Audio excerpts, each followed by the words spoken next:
పుష్కర ప్రత్యేక కార్యక్రమానికి స్వాగతం సుస్వాగతం. పావన గోదావరి జలాన్ని పవిత్రం చేయడానికి పుష్కరుడు తరలి వస్తున్నాడు. తనతో పాటు ముక్కోటి దేవతలను వెంటబెట్టుకొస్తున్నాడు. ముహూర్తం దగ్గర పడుతుండటంతో గోదావరి తీరం కళకళలాడుతోంది. కుంభమేళాకు ఘనంగా స్వాగతం పలికేందుకు ముస్తాబైంది. పావన గౌతమికి వందనం చేస్తూ పుష్కర ప్రత్యేక కార్యక్రమంలోకి వెళదాం.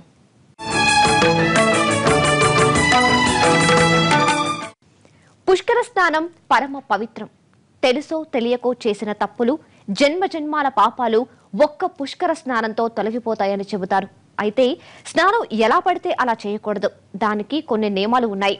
అవి పాటించకపోతే స్నానం చేసిన వృధా. మరి పుష్కర స్నాన సమయంలో ఎలాంటి జాగ్రత్తలు తీసుకోవాలి, ఏం చేయాలి, ఏం చేయకూడదు?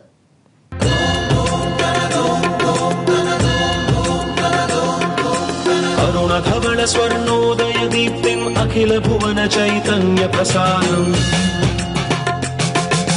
కాలగమన సత్కారణ ధీరం తం నమామి గ్రహనాయక సూర్యం. పుష్కర స్నానం సర్వపాపహరణం. పుష్కరుడితో పాటు ముక్కోటి దేవతలు సూక్ష్మ రూపులై నదీ జలంలో ప్రవేశిస్తారు. అందుకే 12 ఏళ్లకు వచ్చే పుష్కరాలకు భక్తులు పోటెత్తుతారు. గోదావరి తీరం జనసంద్రంగా మారుతుంది. భక్తితో గోదారమ్మకు నమస్కారం చేసుకుని పుణ్యస్నానాలు ఆచరిస్తారు.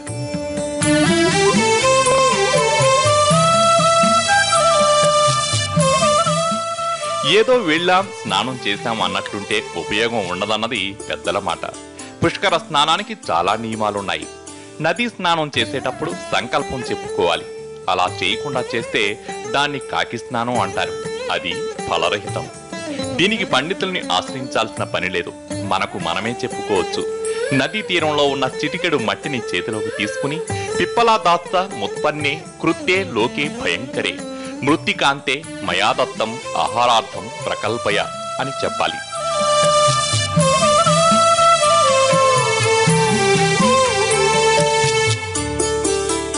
దీని వెనుక ఓ కథ ఉంది.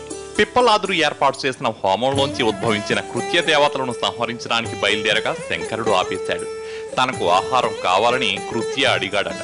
దీంతో శ్లోకం చెప్పకుండా నదీ తీరంలో మట్టిని నీటిలో వేయకుండా స్నానం చేసేవారికి వచ్చే ఫలితాన్ని తినమని కృత్యకు శంకరుడు చెప్పాడట. అందుకే ఆ శ్లోకం చెప్పాకే స్నానం చేయాలి. స్వామివారి పూర్తిగా ఏదైతే చేస్తామో పిప్పలాది సర్వకృత్యేషు సర్వలోకా భయంగిరి ప్రహారాతం ప్రకల్పయ అనే మంత్రంతో ఆ మట్టిని తీసుకుని గోదావరి నదిలో వేసుకుని ఈ స్నానం చేసినట్లయితే వాళ్ళకి విశేషమైన కృత్య అనే ఒక విధమైన రాక్షసుడు వరాన్ని పొంది ఉన్నాడు. కాబట్టి ఈ స్నానం చేసే ముందు ఎవరైనా సరే నదిలో మట్టిని వేసి స్నానం చేసినట్లయితే కనుక వాళ్ళకి ఆ నదీ స్నానం యొక్క పాప ఫలితం పోయి పుణ్య ఫలితాన్ని సంతరించుకుంటుంది. నదిలో అర్ధనగ్న స్నానం నిషిద్ధం. మగవారు పంచే పై పంచే ధరించి స్త్రీలు సంప్రదాయ దుస్తులతోనూ స్నానం చేయాలి. పవిత్రమైన హృదయంతో గోదావరిని చేరుకోవాలి. నదీ జలాల్ని శిరస్సుపై చల్లుకున్నాకే స్నానం చేయాలి. ఖచ్చితంగా తలస్నానం చేయాలి. ఈత కొట్టినట్లు గంటల సేపు ఏనుగు తరహా స్నానం చేయకూడదు.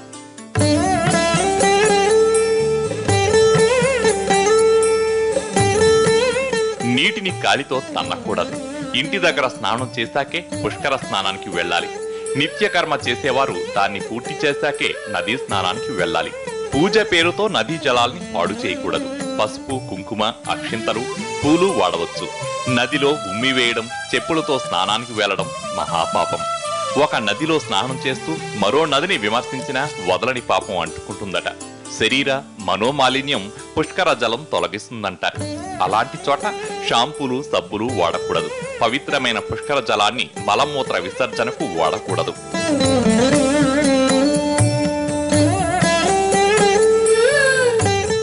పుష్కర స్నానం చేయడం వల్ల ఈ యొక్క చుట్టుపక్కల ఉన్న ప్రాంత ప్రతి జీవికి కూడా ముక్తి నొసంగే మహాతరుణోపాయం ఏదంటే పుష్కరం అండి.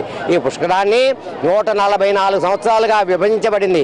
12 144 12 పుష్కరాలు కలిపి వస్తున్నట్టు ఈ యొక్క పుష్కరానికి మహాపుష్కరం అంటారండి. ఇందులో గోబ్రాహ్మణ శుభంభవతు చతుస్సాగర పర్యంతం గోబ్రాహ్మణేభ్య అటువంటిది ఏంటంటే 4 సముద్రాలు ఉన్నట్టు అవతల ఉన్నటువంటి ఈ యొక్క స్థలాన్ని ఒక బ్రాహ్మణుడు దానం చేస్తే ఎటువంటి ఫలితం కలుగుతుందో ఇటువంటి నదిలో ఇవాళ చక్కగా స్నానం చేసినట్లయితే అటువంటి ఫలితం ప్రతి జీవికి, మనిషికి, ప్రతి జీవరాశికి కూడా కలుగుతుంది. నదిలో స్నాన సమయంలో 3 మునకలు వేయడం వెనుక కారణం ఉందంటారు. బ్రహ్మ విష్ణు మహేశ్వరులను తలుచుకుంటూ 3 మునకలు వేస్తారంటారు. ఆరోగ్యరీత్యా లేక ఇతర కారణాల వల్ల నీటిలో 3 మునకలు వేయలేని వారు 3 సార్లు తలపై నీళ్లు చల్లుకుని శుద్ధి స్నానం చేయాలి. సాధ్యమైనంత వరకు మౌనంగా మనసులో గోదావరిని స్మరించుకుంటూనే స్నానం చేయడం మంచిది. పుష్కర స్నానాల్లోనూ ప్రధానమైనది సరిగంగ స్నానం. భార్యాభర్తలు కొంగుముడి వేసుకుని స్నానం చేయడాన్ని సరిగంగ స్నానం అంటారు. ఈ స్నానం అసమాన పుణ్యాన్ని ఇస్తుందట. మరికొంతమంది పొడవైన ఓ వస్త్రాన్ని తీసుకుని చెరో చివర భార్యాభర్తలు ధరించి స్నానం చేస్తారు. చాలా జాగ్రత్తగా చేయాల్సి ఉండటంతో పండితుల పర్యవేక్షణలో దీన్ని చేస్తారు. దాంపత్య బంధం బలపడటంతో పాటు మంచి సంతానం కలుగుతుందని, ఇతర సమస్యలు తొలగిపోతాయని భక్తుల నమ్మకం.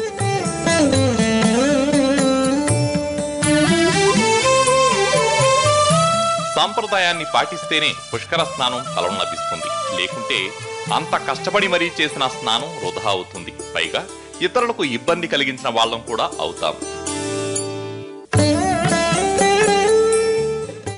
ఇప్పుడు భక్తులంతా భద్రాద్రి రామయ్యపైనే ఆశలు పెట్టుకున్నారు. ఎందుకు? ఓ చిన్న బ్రేక్ తర్వాత చూద్దాం.